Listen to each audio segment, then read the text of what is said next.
როცა twin-ი ხვდება, რომ რაღაც შესაძლებელია, ის ეძებს გზებს. მაგრამ როცა twin-ი გადაწყვეტს, რომ რაღაც შეუძლებელია, აღარ ეძებს გამოსავალს. მხოლოდ ეძებს იმ გზებს, რომ გაამართლოს.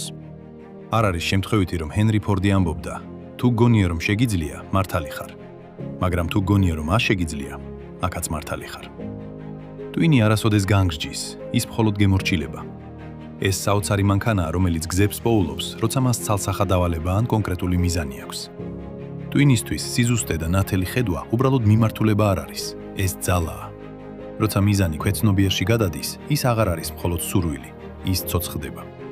twin-ი კონცენტრირდება, ფილტრავს რეალობას და იწყებს იმის დანახვას, რასაც აქამდე ვერ ხედავდი, შესაძლებლობებს და გზებს. მაგრამ არსებობს მაცდური ხრიკი. როცა უთხარი საკუთარ ქვეცნობიერს, რომ რაღაც შეუძლებელია, twin-ი უბრალოდ აჩერებს საკითხს. არა იმიტომ, რომ არ შეუძლია, არამედ იმიტომ, რომ შენ უკვე გადაწყვიტე, რომ არც კი ღირს ცადო. თუ გსურთ მეტი მსგავსი ვიდეოები, გადადით ჩემს YouTube არხზე, ბმული ბიოში.